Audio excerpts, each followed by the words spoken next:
kelihatan di screen-nya? Sudah, Bu. Ya. Jadi di sini sudah jelas ya, lihat kalau dari dasar teorinya ya. Jadi bab kesetimbangan ini merupakan salah satu bab yang penting dalam mata kuliah mekanika teknik karena hukum kesetimbangan ini banyak dipergunakan dalam melakukan analisis perhitungan yang dalam bidang mekanika keteknikan. Nah, jadi nanti terutama kita gunakan ini dalam membahas struktur. Nah, jadi kesetimbangan itu ada beberapa jenis konsep kesetimbangan, yaitu kesetimbangan gaya, kesetimbangan momen, opel, dan ada juga nanti resultan ya yang tergunakan pada prinsip-prinsip kesetimbangan. Jadi dalam prinsip kesetimbangan itu maka semua gaya yang bekerja itu atau resultan yang bekerja itu sama dengan 0.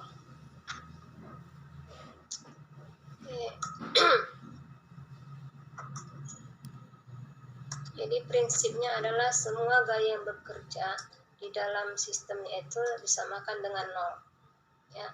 Jadi dengan kata lain resultannya itu, resultan ini jumlah ya, jumlah dari seluruh gaya. Ya, jadi resultan ini adalah jumlah dari seluruh gaya.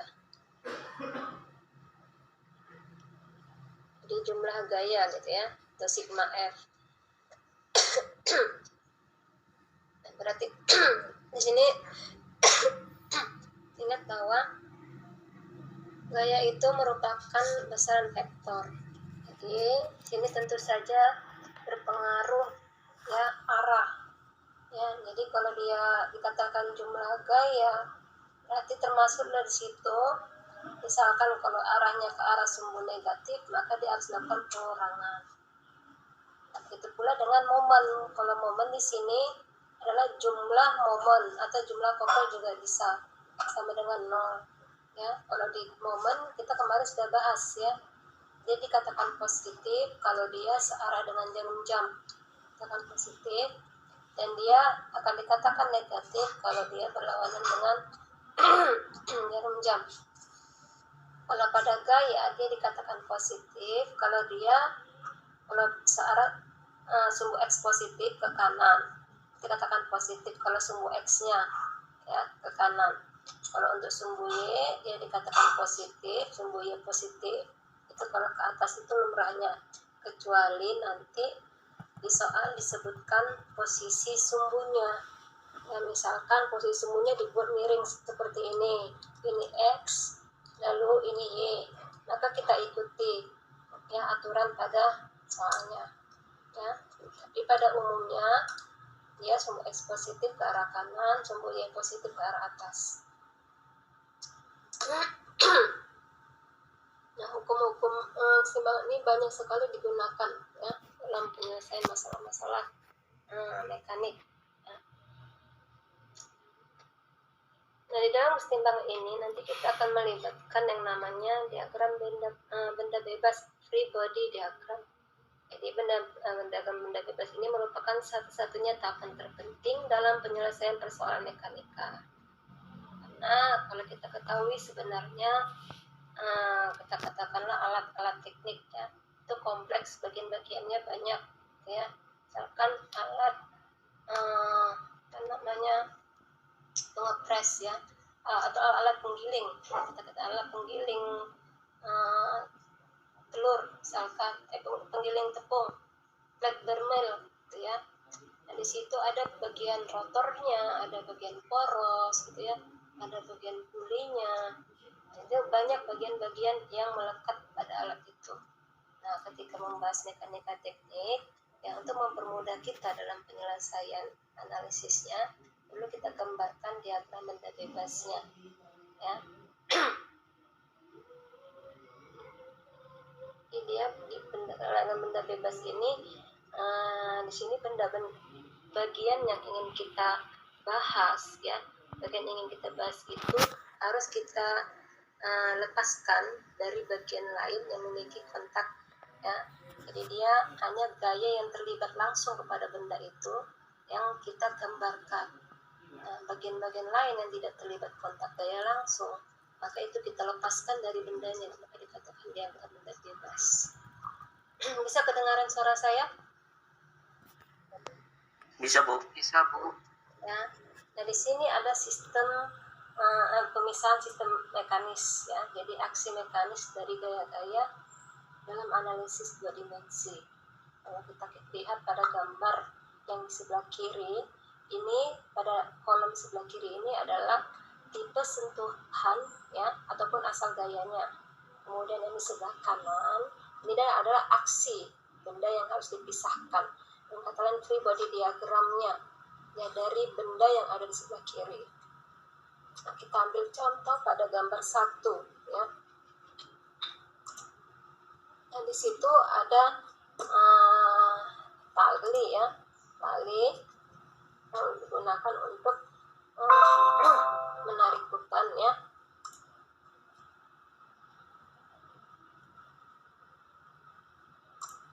Gunakan untuk menarik beban.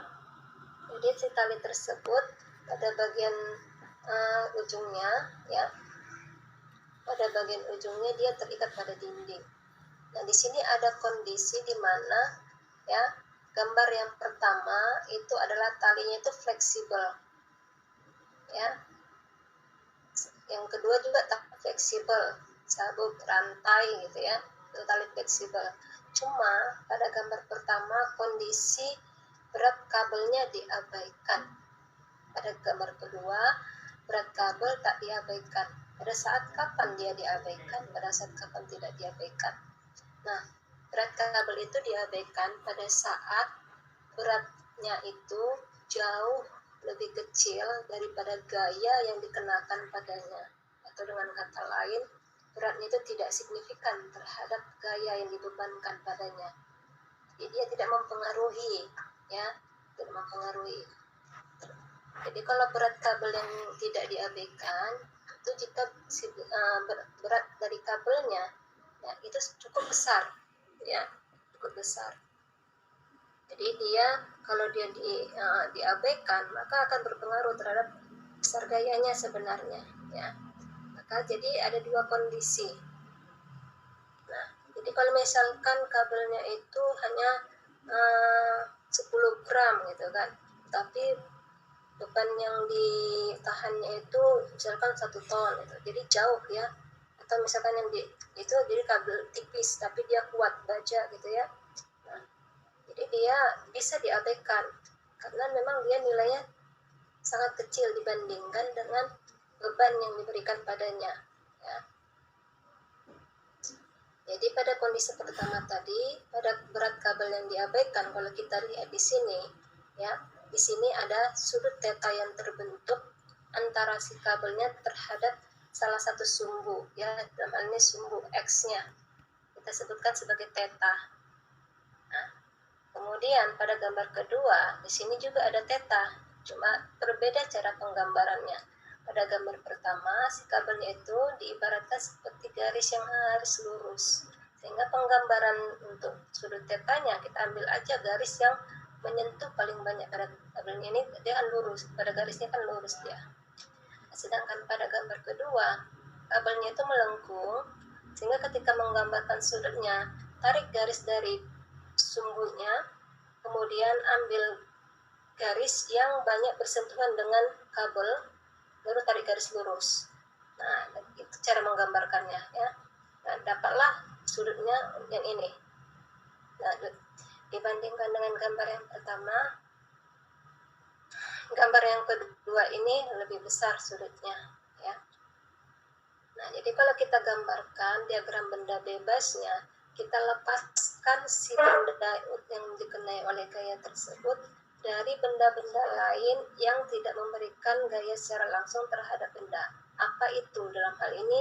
Ini ya, tidak memberikan gaya secara langsung. Nah, kemudian digambarkan mana dia arah gayanya gitu.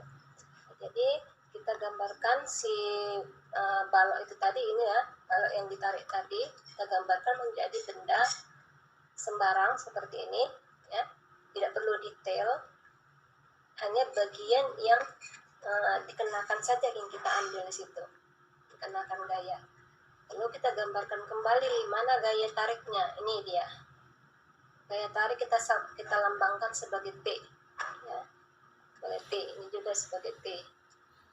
Nah, buat sudutnya disesuaikan dengan sudut yang kita buat tadi. Jadi gaya yang bekerja pada kabel fleksibel selalu merupakan tarikan, ya, yang menjauhi benda dalam arah kabel tersebut. Jadi kalau misalkan ini kan benda yang mau ditarik, ya, ini benda yang mau ditarik. Nah, gaya tariknya itu selalu berlawanan atau menjauhi benda yang ditarik itu tadi, gitu. Nah, makanya kalau kita lihat di sini arahnya itu arah kemari, ya. Ini juga arahnya kemari karena bendanya ada di sebelah kanan, maka gayanya ada di sebelah kiri, ke arah sebelah kiri, ya. Jadi kalau misalkan ini ada bendanya, mau kita tarik dengan menggunakan tali, gitu kan? Maka inilah arah tarikannya, gaya tariknya itu di sini. Ini bendanya tadi, misalkan. Nah, jadi dia menjauhi benda dalam arah kabel tersebut. Oke. Itu yang pertama.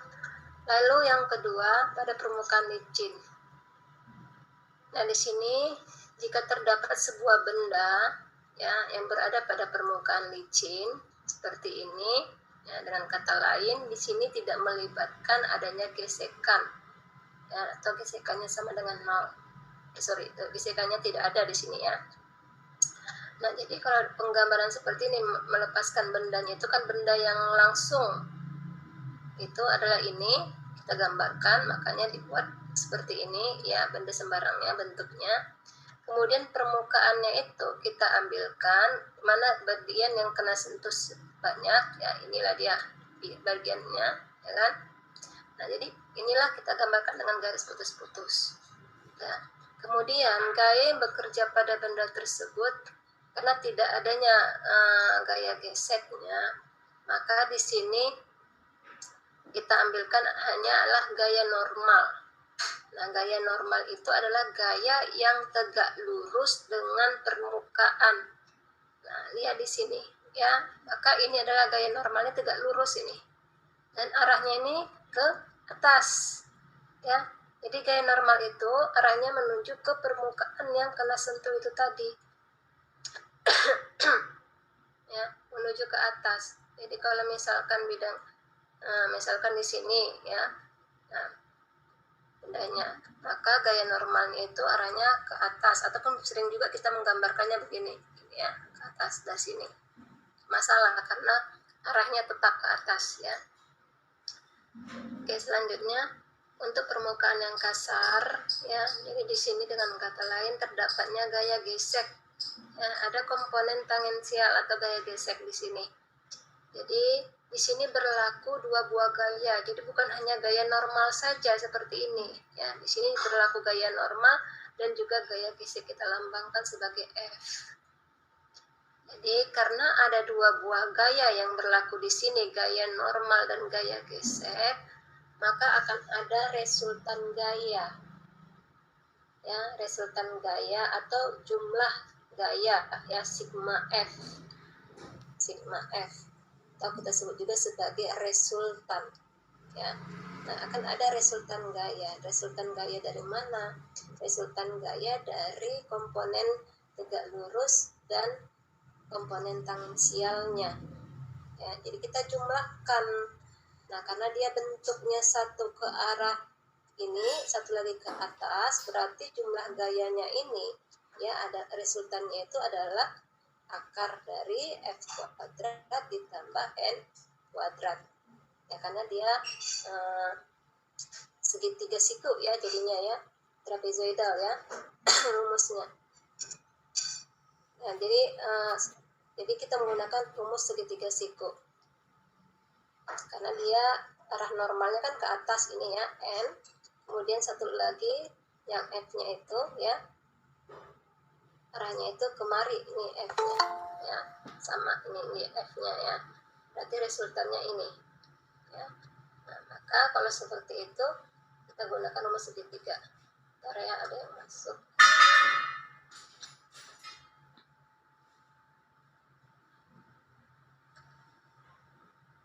Ini yang masuk siapa ini barusan?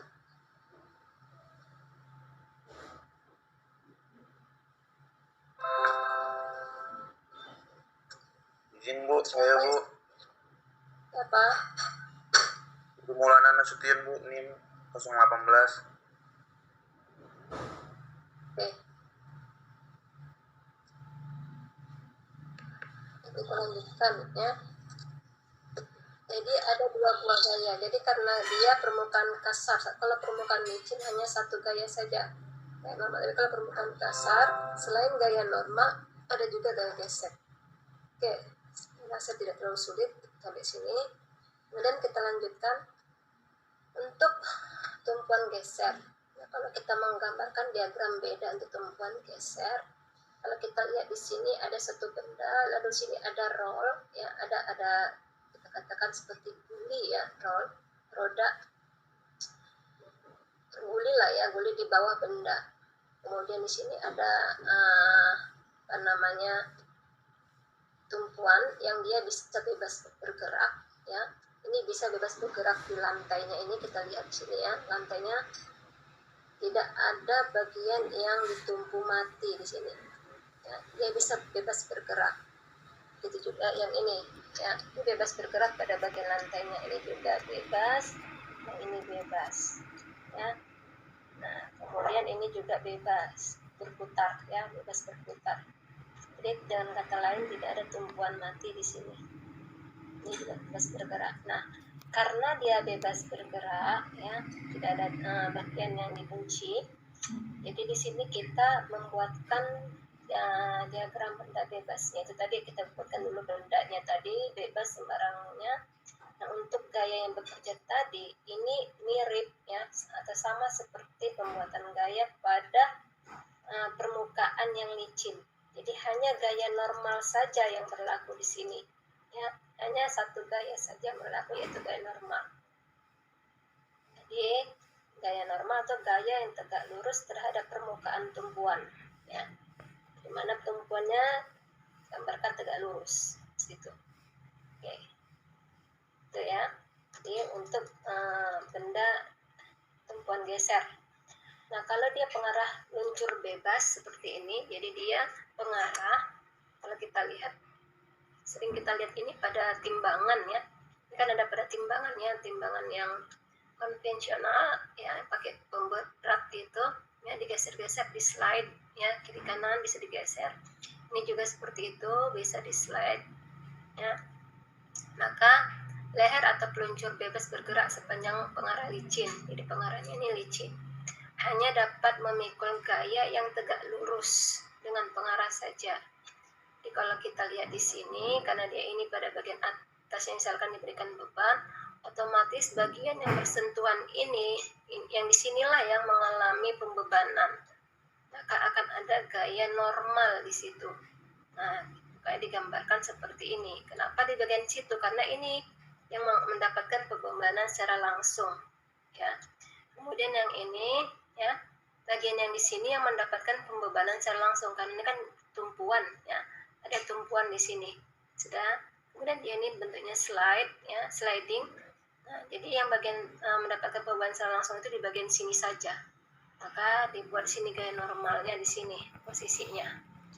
Jadi ini ada sebabnya semua. Kenapa proses penggambarannya seperti itu? Jadi bukan asal digambar ya, perhatikan kepalanya itu kemana. Kemudian ada sambungan sendi. Ya, nah di sini pada sambungan sendi ini berbeda dengan tumpuan geser, ya.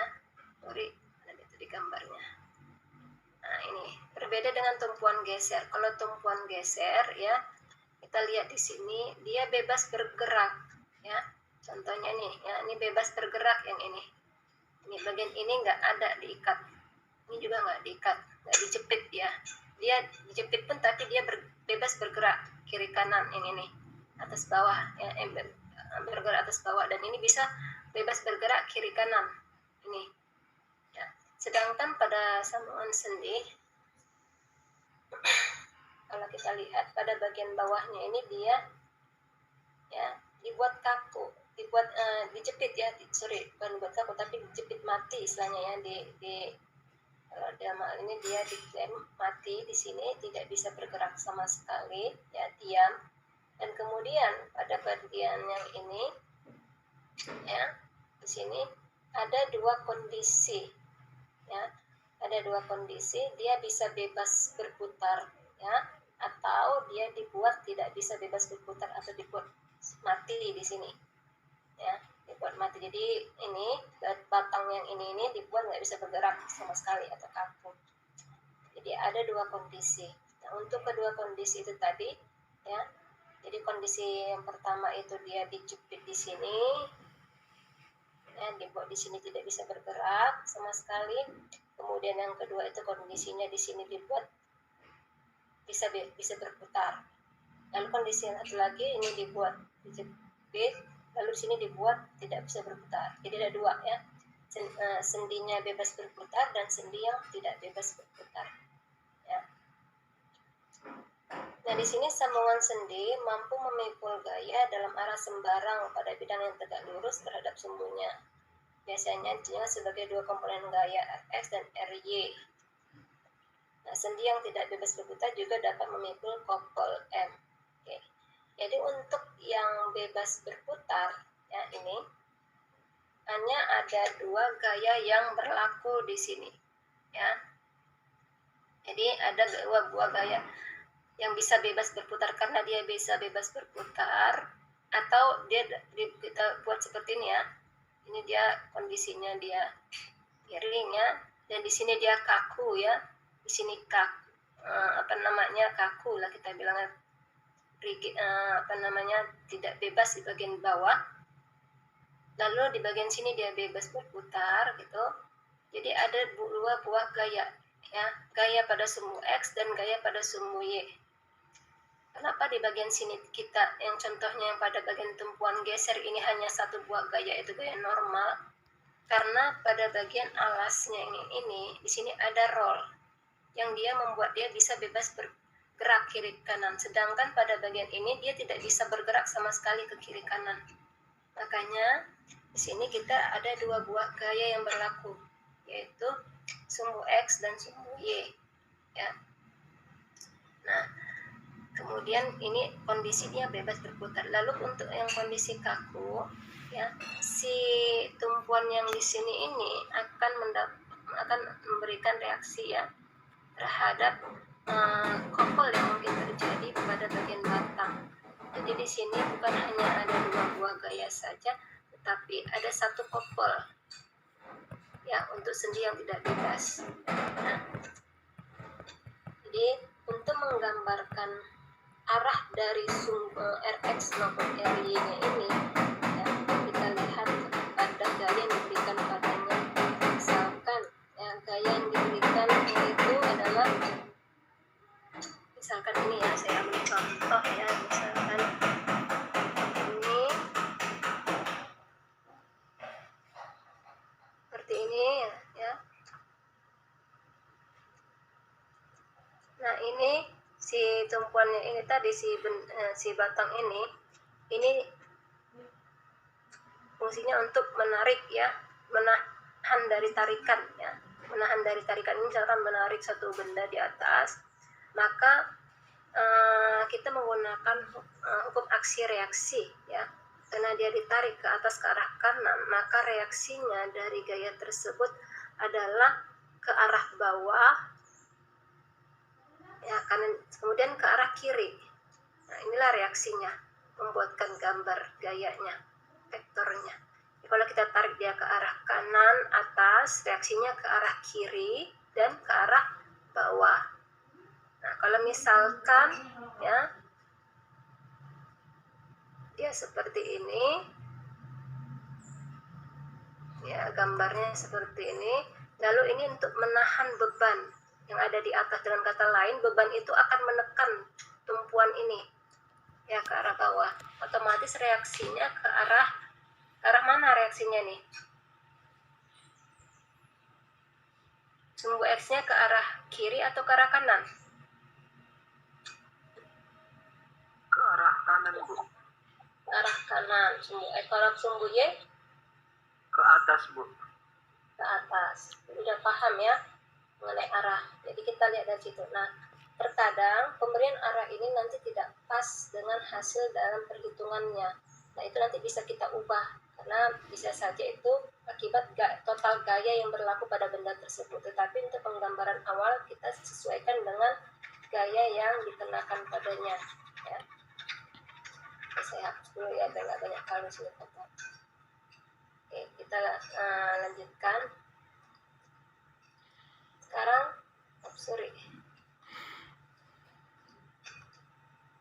ke tumpuan jepit. Ya. Nah, ini tumpuan jepit. Jadi tumpuan jepit ini ada dua kondisi di sini ya. Jadi bendanya dia masuk ke dalam, lalu dijepit pada dinding, lalu satu lagi dia bilas pada dindingnya, sama aja ya, kondisi seperti ini.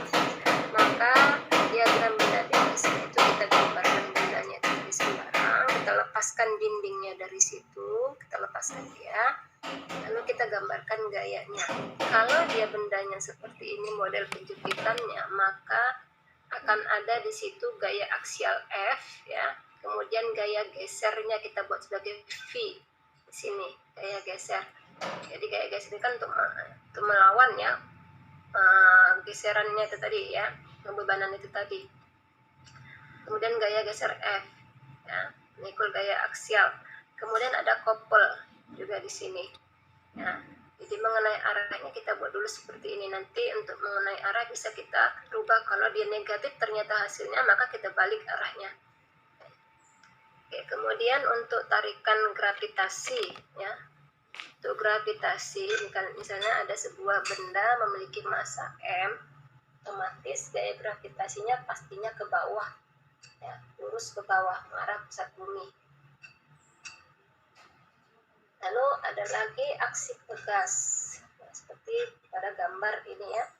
Nah, pada gambar ini di sini ada ini potensi kita budaya itu budaya dari tadi pada bebas. Maka penggambaran benda bebasnya itu ya, dia dilepaskan dari pegasnya ya, dibuat penggambarannya seperti ini bendanya, lalu arahnya sesuai dengan pemberian gaya itu tadi.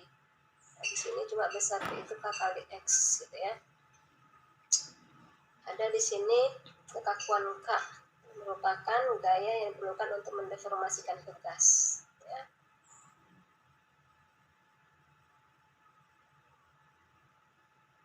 Oke, kita lanjutkan. Untuk teori-teorinya ini bisa kalian baca sendiri ya, dan harusnya udah kalian baca karena bahannya sudah saya kasih minggu lalu. Kita lanjutkan ke contoh diagram benda bebas. Di sini ada contoh-contoh diagram benda bebas. Nah, ini pada kolom sebelah kiri, ya, itu adalah sistem mekanis dari bendanya. Ya, kemudian di kolom sebelah kanan, ini adalah cara penggambaran free body diagramnya atau diagram benda bebasnya. Di sebelah kita ambil contoh yang pertama, ya, yang di sebelah kiri ini adalah rangka bidang. Di sini berat rangka diasumsikan dapat dialihkan dengan dibandingkan terhadap B. Di sini kita tidak melibatkan berat dari rangka. Ya, nah, kalau misalkan kita libatkan berat dari rangka, otomatis kalau ada suatu rangka, maka kalau kita masukkan di sini massa dari rangka yang mempengaruhi terhadap pembebanan, maka kita buatkan sini gaya gravitasi kan, jadinya kan, ya. Jadi harus kita masukkan di sini atau W kita buatkan di sini ya. Nah, tapi karena ini kita ada asumsi di sini dia ya, bahwa berat rangka ini diasumsikan dapat diabaikan bila dibandingkan terhadap P. Jadi berat rangkanya ini sangat kecil dibandingkan dengan pemberian gaya P ini ya, P. Nah, kemudian pada bagian A terdapat tumpuan, B juga terdapat tumpuan ya. Ya, jadi ada satu dia di bagian A ini, bagian ini A apa namanya? Yang A, coba lihat catatannya, yang A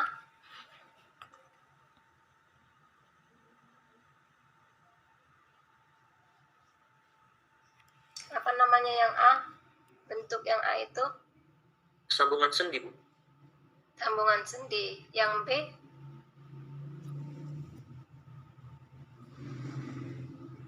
Pun geser, Bu. Geser.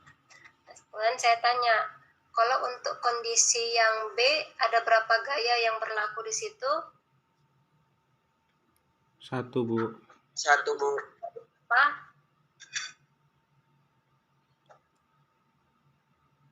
Gaya apa? Gaya normal, Bu. Gaya normal, Bu. Kalau di A ada 2. Ya, ini sumbu X dan sumbu Y. Nah, di sini tidak ada berlaku. Kenapa? Karena di bagian A kondisinya ini bebas berputar. Ya, kalau dia kaku, ya tidak bebas berputar, maka akan ada momen di situ. Kayak ada kopel di situ, ya ada kopel. Nah, jadi di sini hanya ada 2 gaya, ya. Pada bagian A, bagian B cuma 1. Sekarang kita menggambarkan benda bebasnya. Nah, kita menggambarkan benda bebas untuk kondisi seperti ini, itu langsung aja bagian luarnya yang terkena gaya secara langsung. Hanya kita gambarkan seperti pada bagian kolom yang sebelah kanan. Ya, jadi di sini tidak kita buat lagi rangka yang ada di tengah, itu karena kita hanya melihat ya yang terkena langsung. Kecuali nanti mau kita pisahkan satu-satu, baru satu-satu kita amati. Ya, ini kita lihat ya. Misalkan ini kita lihat pada bagian ini, maka bagian ini saja yang kita amati, kita buat segitiga gitu ya, seperti ini gitu.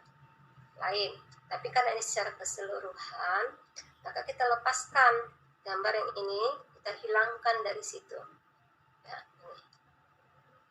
Nah, penggambarannya seperti pada gambar sebelah kanan. Nah, sekarang untuk arah ya, arah dari vektornya. Kalau kita lihat yang pada bagian titik B atau kita sebut sini BY, arahnya itu ke atas. Ya. Nah, ini kenapa seperti itu kita lihat di sini si P-nya. Nah, si P-nya ini kita tarik gayanya itu ke bawah kan, ke bawah dan sebelah kanan. Otomatis pada bagian tumpuy sebelah B ini akan mengarah ke atas. Ya, untuk melawan gaya si P. Jadi kan ibaratnya ini sebuah rangka ini tadi, dia ditarik di sini, ditarik ke bawah, dan dia dikenakan tumpuannya ini langsung pembebanan ke arah B, makanya dia reaksinya ke atas. Nah, akibat penarikan ke bawah ini tadi, otomatis di sebelah titik A, ya yang ini akan tertarik ke atas, ya terjungkat, ya. Dia akan memaksa supaya terjungkat di posisi A. Maka untuk mempertahankan posisi di posisi A supaya dia tidak terikut ke arah atas, maka dia tarik ke arah bawah, reaksinya ke arah bawah. Kemudian kita lihat ini batangnya, ini kan dia tarikan gayanya ke arah kanan ini ya, itu ke kanan. Maka reaksinya itu, sumbu X-nya itu ke kiri. Jadi ini ada sebab akibatnya kenapa penggambaran vektornya itu seperti yang tertera pada gambar yang kolom kanan itu. Ya, bukan muncul tiba-tiba itu, ya. Oke, saya ulang ya. Karena gayanya tadi itu diarahkan ke bawah ini, ya. Si B ini mendapatkan tumpuan langsung di sini, bebanan langsung, ditekan dia, ini kan ibaratnya ditekan tarik ke bawah sehingga si B ini mengalami penekanan ke arah si B. Ya, penekanan kemari. Otomatis si B ini akan memberikan reaksi ke arah atas. Nah, kenapa dia ke arah kiri tidak memberikan reaksi? Karena memang tumpuannya itu di sini adalah tumpuan geser, ya, geser, dia bebas bergerak, jadi hanya gaya normal saja.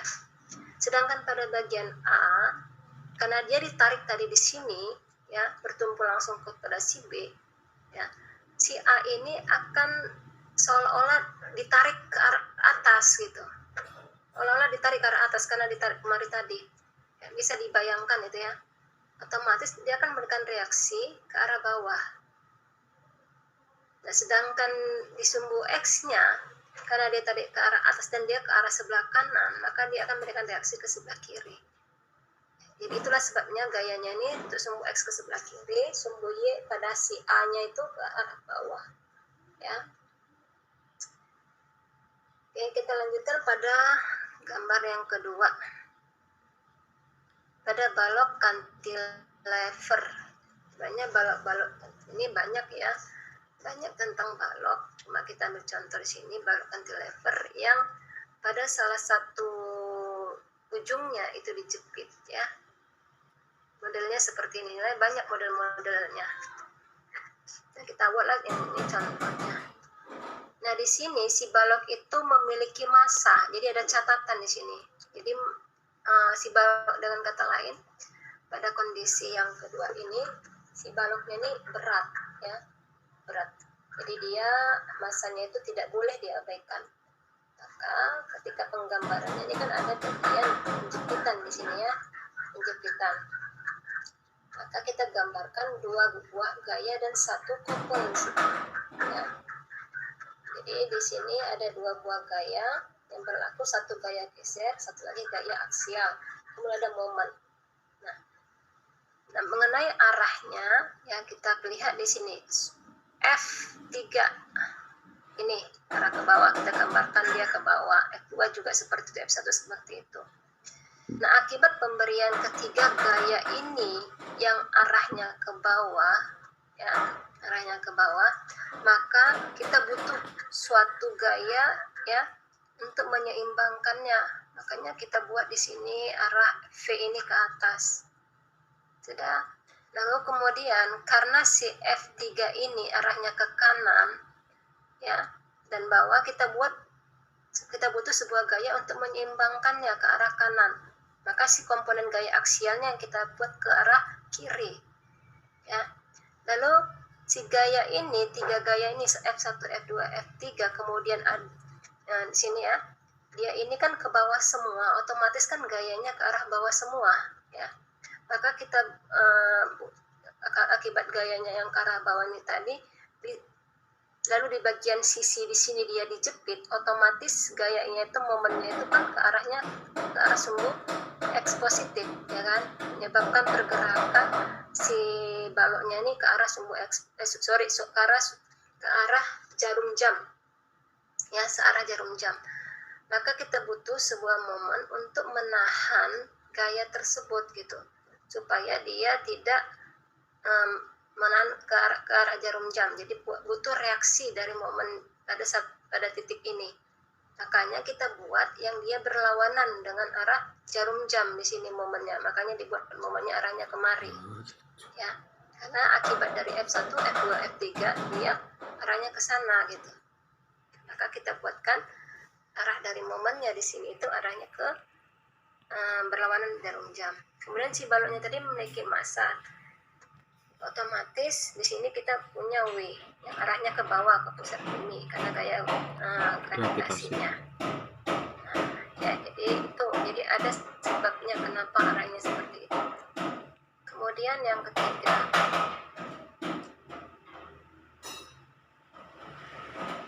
kalau ada pertanyaan nanti ya setelah saya selesaikan penjelasan ini, kalian simpan dulu pertanyaannya. Untuk balok ya, contohnya baloknya seperti ini. Jadi ada permukaan licin, ada bagian titik sentuh di A, dan benda ini memiliki massa sebesar M.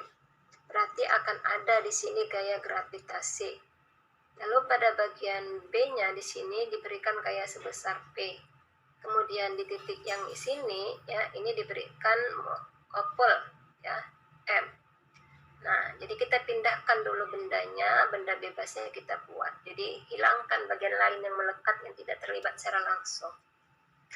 Lalu lihat pernyataannya, permukaan licin bersentuhan di titik A. Karena ada kata-kata licin, berarti hanya ada satu gaya yang bekerja, yaitu pada bagian titik A itu akan ada gaya normal. Nah, makanya di titik A kita lihat di sini gaya normal. Ya, yang tegak lurus dengan permukaan bidang sentuhnya. Oke. Kemudian ada massa M, maka berarti akan ada berat. Nah, ambil titik berat dari bendanya. Masih ingat kan cara mengambil titik berat kan? Kalau bendanya melingkar, titik beratnya pas berada di senternya. Kalau dia seperti ini, beratnya, posisi titik beratnya itu adalah pertemuan dari diagonalnya gitu ya. Kalau bendanya segitiga juga seperti itu, pertemuan dari bidang titik beratnya itu ya. Nah, di sini juga ya, titik beratnya itu pas berada di senternya. Nah, kemudian ada gaya P. Nah, sekarang pada bagian B, ya, di bagian B ada sendi, ya, ada sendi. Di sini dia terikat, ya. Kemudian di sini dia bebas bergerak. Pada bagian sini dia bebas bergerak. Berarti akan ada dua buah gaya yang berlaku di situ. Nah, sekarang tinggal penentuan arah, ya. Tinggal penentuan arah. Lihat, ada di sini gaya berat W. Pastinya arahnya ke bawah. Sudah otomatis ini akan kita butuh sebuah reaksi yang arahnya ke atas. Makanya pada reaksi BY-nya itu arahnya ke atas. Kemudian di sini ada sebuah gaya yang arahnya ke kanan. Kita butuh reaksi yang ke kiri. Maka si BX kita gambarkan arahnya sebelah kiri. Ya, nah, itu ya. Jadi lihat dulu dia jenis tumpuannya tumpuan apa, lalu berapa gaya yang bekerja di situ. Kemudian mengenai arahnya nanti kita sesuaikan dengan gaya-gaya lain yang bekerja di situ. Ya. Kemudian selanjutnya yang keempat, sistem benda tegar atau benda kaku, ya, dari benda-benda berinterkoneksi, ya. Jadi satu kesatuan. Nah, seperti gambar ini. Jadi di sini kita ada sebuah katrol, ya, katrol untuk menahan beban M, yang dia mekanismenya itu seperti pada gambar. Pada bagian A ini dia bebas bergerak, pada bagian B ini tidak bebas. Karena di bagian ini sini dijepit, ya, dijepit. Lalu bagian di sini dia bebas berputar. Sedangkan ini keduanya ini bebas bergeser, ini juga bebas berputar.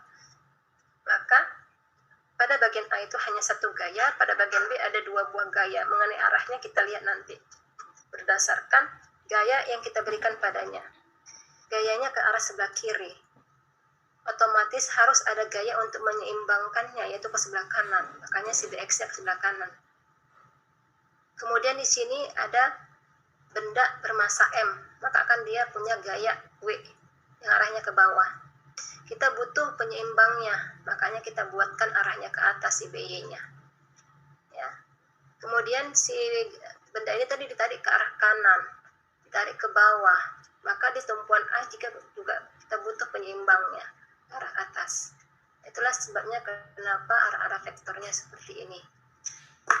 Oke, sampai di sini ada yang masih kurang paham, sambil dibuka, ya, file yang saya kasih sama kalian kalau misalkan terlewatkan di sini.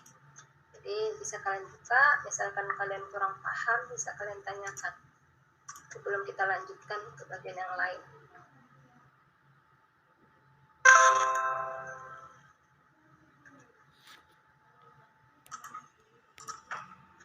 Sudah paham? Tidak ada yang mau ditanya?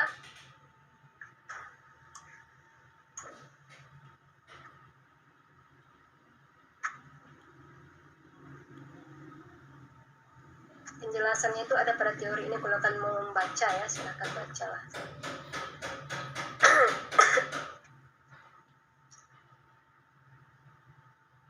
Tidak ada? Oke, saya anggap sudah paham karena tidak ada yang membaca. Nah, kita lanjutkan. Nah, dia dikatakan kondisi setimbang, ya. Kondisi setimbang itu adalah aksi sama dengan reaksi. Aksi tambah reaksi sama dengan 0. Ya. Jadi itu adalah kondisi setimbang atau jumlah gaya yang bekerja pada sumbu X. Ini kondisi setimbang pada dua dimensi, ya. Ini kondisi dua dimensi. Jumlah gaya yang bekerja pada sumbu X sama dengan 0, jumlah gaya yang bekerja pada sumbu Y sama dengan 0, jumlah momen yang bekerja pada titik pusarnya itu sama dengan 0. Inilah yang dikatakan seimbang. Ya, tidak berat sebelah, itu yang namanya seimbang. Ya.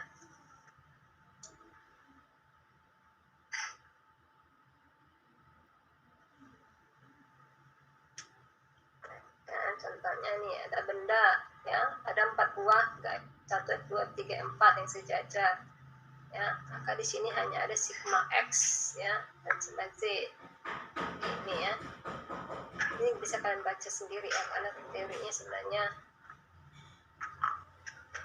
tidak terlalu sulit untuk dibaca, dipahami sebenarnya. Dan sekarang contoh ya. Sini ada sebuah tumpuan ya, tumpuan sambungan untuk menahan beberapa beban. Oke. Nah, tentukan besar gaya C. Saya hapus dulu ya. Ini. Nah.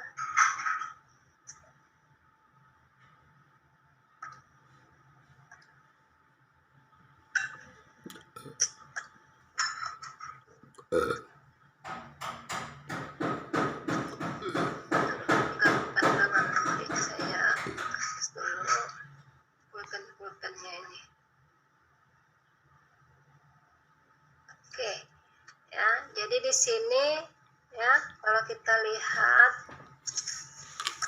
saya tebalkan dulu ya. Ini Y aksen ya, ini Y aksen, kemudian ini X aksen. Nah, soalnya bisa dibaca dengan jelas yang di file. Bisa kalian baca dengan jelas?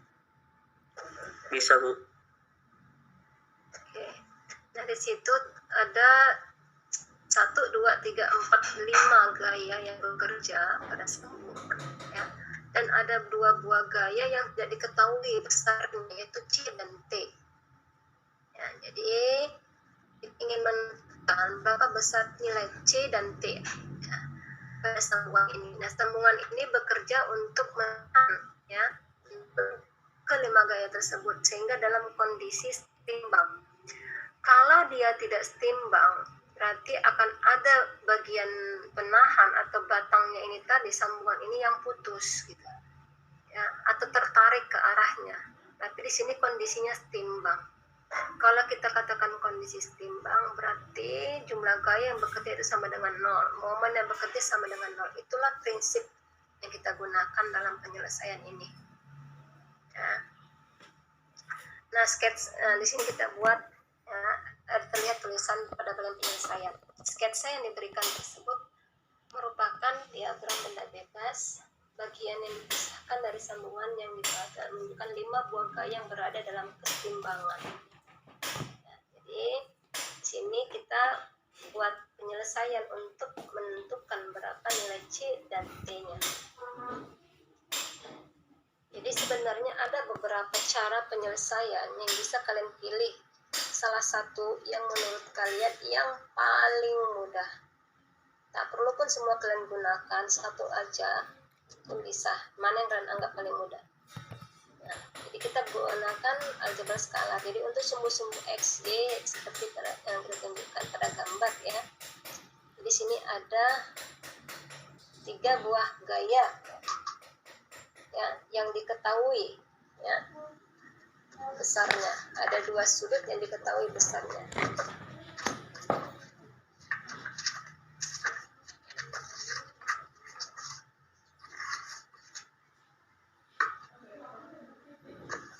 Oke.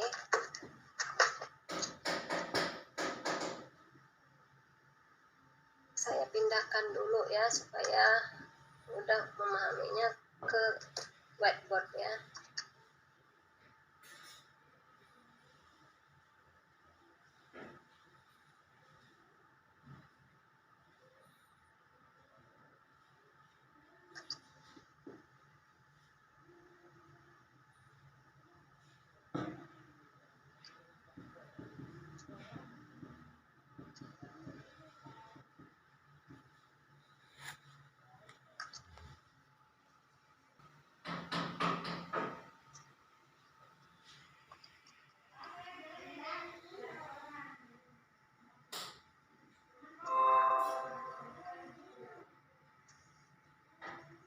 Sudah terlihat di screen-nya? Sudah, Bu. Sudah, Bu. Ya, di situ nanti saya akan menjelaskan dengan whiteboard karena mungkin pada kertasnya tadi bukunya agak sulit karena terlalu sempit tempatnya ya. Saya buat di whiteboard. Jadi untuk soalnya bisa kalian baca sendiri dari file yang saya berikan ya. Di sini ada 5 buah gaya ya, jadi kita pindahkan dulu dia ya supaya lebih mudah kita mengerjakan. Kita buat aja dulu ke dalam sumbu XY-nya ya, supaya mudah mengerjakannya. Tapi kalau kalian bisa mengerjakan langsung di gambar aslinya nggak apa-apa ya, tidak masalah, lebih bagus jadi cepat ya, pindah-pindah lagi ya. Kita buat seperti ini ya, sumbu XY-nya. Ini sumbu X, lalu ini sumbu Y ya, sesuai dengan gambar, walaupun situ ada X aksen dan Y aksennya ya. Tapi aslinya di sini ini ya, sumbu X-nya itu di sini, lalu sumbu Y-nya itu di sini ya. Nah, sekarang kita lihat di sini ada gaya ya ke sumbu X ini 8 kilonewton. Ya, 8 kilonewton arahnya ke kanan, sumbu X positif, maka kita gambarkan ya, yang arahnya ke kanan 8 kilonewton. Nih, misalkan ini dia ya. Ini saya bikin warna merah, ini 8 kilonewton. kilonewton. Kemudian ada gaya T dengan sudut 40 derajat ke arah sumbu X aksen positif. Kita buat T yang arahnya itu 40, kurang lebih inilah ya, 40 derajat. Ya, ini 40 derajat. Oke. Jadi saya bikin warna yang lain aja biar nggak membingungkan dengan orange. Cantik, merah guys. Orange pun terlalu itu ya, dekat warnanya. Nah, hijau ya, hijau. T.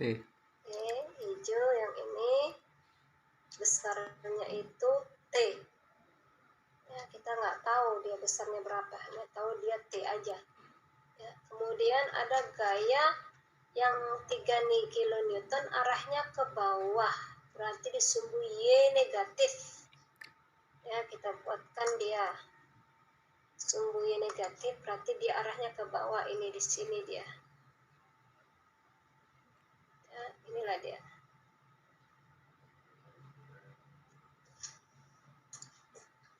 Ini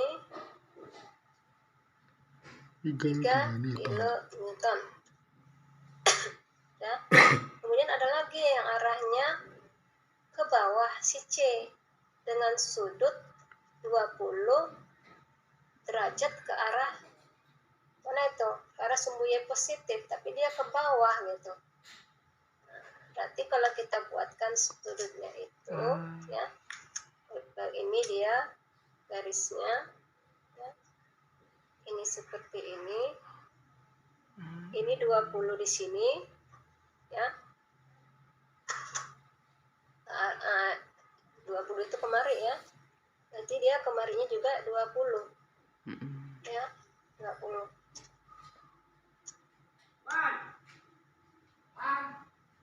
Nanti kita buatkan sini pakai warna biru tua.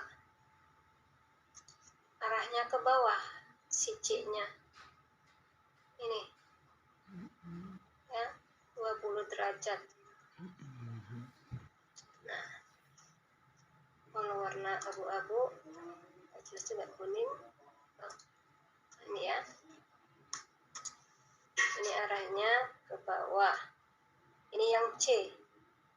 Ya, tadi sudutnya di sini 20, kita buatkan dulu sudutnya. Tadi di sini sudutnya 40 derajat.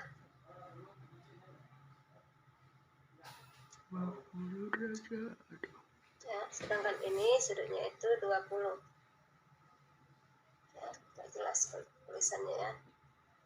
20. Oke. Nah, kemudian gaya ini sudah ada 4, berarti satu lagi 16 kilonewton yang arahnya ke sumbu X negatif. Kita buatkan pakai warna ungu. Kelihatan nggak ya warna ungu ya? Nggak kelihatan ya warna ungu.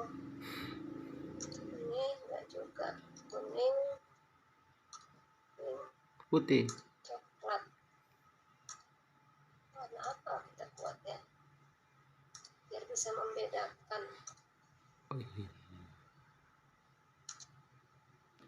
Warna biru aja. Ya. Ini arahnya sumbu X negatif dan dia besarnya itu 16 kN. Oke, ya sudah jelas ya gambarnya seperti ini. Jadi ada 5 buah gaya yang sudah kita tempatkan dalam sumbu koordinatnya. Nah, di sini si T ini sendiri ya punya gaya karena dia memiliki sudut 40 derajat dan si C 20 derajat. Ya, maka dia akan memiliki komponen gaya ke sumbu X dan sumbu Y. Nah, kita gambarkan dulu komponen-komponen gayanya. Ya, maka untuk si T itu dia berada di sini untuk TX-nya. Lalu untuk TY-nya itu berada di sini. Ya. Nah, kalau kita buatkan arahnya itu ini TX, kemudian yang ini TY, ya, TY. Kemudian untuk si C-nya kita buatkan juga, ya, komponen-komponen gayanya. Ini untuk X-nya, kemudian CX. ini untuk Y-nya. CY. Maka di sini ini adalah CX, yang ini adalah CY, dan arahnya itu disesuaikan dengan arah Gaya. si C-nya ya, aslinya ke arah mana, ke bawah kah atau ke kanan ya. Ini kan ke bawah dan juga ke kanan, kemudian si T-nya itu ke arah atas dan ke kanan ya. Terus penentuan tanda panahnya ini. Oke. Jadi komponen gaya itu proyeksinya ya. Masih ingat kan materi kita yang sebelumnya ya, ini proyeksi ya. Proyeksinya terhadap sumbunya masing-masing. Yang ini juga proyeksinya terhadap sumbunya masing-masing, sumbu X dan sumbu Y. Oke. Jadi kalau sudah jelas seperti ini, sudah CT-nya sudah kita buatkan komponen-komponen gayanya, maka mudahlah penyelesaiannya, nggak sulit lagi ini ya, karena sudah kita buatkan komponen-komponen gayanya. Maka langsung saja di sini kita buatkan prinsip setimbangan itu tadi yang kita bahas di teori ya. Di jumlah gaya yang bekerja pada sumbu X sama dengan 0 ya. Jumlah gaya yang bekerja pada sumbu X sama dengan 0. Nah, mana saja yang berada pada sumbu X? Lihat ya, ada 16 kN, ada TX, ada 8 kN ya. Kemudian ada si CX ya. Maka kita buatkan di sini. Ya, dari sebelah kiri aja kita buatkan gaya-gayanya semua biar kita mudah ya. Yang paling sebelah kiri ini. Ada 16 kN. Lihat arahnya, dia berarah ke sumbu X negatif. Berarti sini minus. Kemudian mana lagi yang paling dekat? Situ CX. Berarti sini ya ditambah CX. Apalagi TX ditambah TX. Kenapa ditambah? Karena si CX dan TX ini arahnya ke sumbu X positif. Nah, 8 kN juga ke arah sumbu X positif. Maka di sini 8 sama dengan 0. Nah, lihat si CX ini. CX ini kan dia di sumbu X dari si C-nya. Nah, CX itu ya berada di depan sudut. Berarti kita ganti lagi di sini, minus 16 tambah C ya sin 20. Kemudian si TX ini mengapit sudut ya, si TX ini mengapit sudut. Berarti si TX itu berarti T cos 40 derajat tambah 8 kilonewton sama dengan 0 ya. Maka kita dapatkan, kita masukkan nilainya. Yang ini yang 16 dan 8 ini kita pindahkan ke kanan ya. Lalu sin 20 dan cos 40 kita cari berapa nilainya, maka dapatlah nilainya yaitu untuk si C nya 0,342 yang di catatan, yang di bukunya ya, 342 C. Kemudian untuk si T nya itu berapa? 0,766 T sama dengan, kita pindahkan ke kanan, 8. dapatlah itu 8 ya, dan ini pindahkan ke kanan. Nah, ini sebagai persamaan 1. 1. Kemudian jumlah gaya yang bekerja pada sumbu Y Sama dengan 0. Kita lihat apa saja yang berada pada sumbu Y pada gambarnya tadi ya. Ada TY, ada CY, ada 3. Jadi ada 3 buah gaya yang bekerja di situ ya. Pertama TY dulu, TY CY atas ya, berarti positif, tambah kemudian kurang CY itu arahnya ke bawah, negatif, berarti di sini negatif, kurang 3 kemudian 3 kilonewton. kilonewton arahnya juga ke bawah, berarti sini minus 3 sama dengan 0. Nah, si TY di sini berada di depan sudut T sin Y ya. Berarti T sin Y 40 derajat. 40 ya. Si CY di sini mengapit sudut, berarti C cos 20 derajat. 40 derajat kurang 3 sama dengan 0. 20 enggak, Bu? Oh sorry, 20 ya.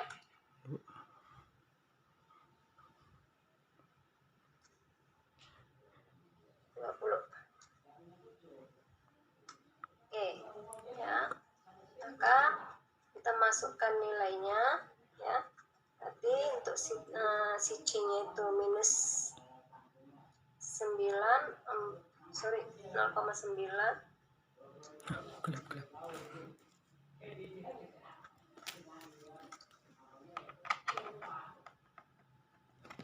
Karena di sini kita C nya duluan ya. Oke, kita buatkan C nya di sini duluan ya, minus 0,940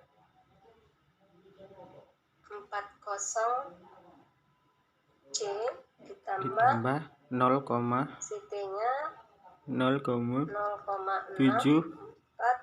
Oh, beda. T. Nah, si 3 yang ini, yang minus 3 ini pindah ke kanan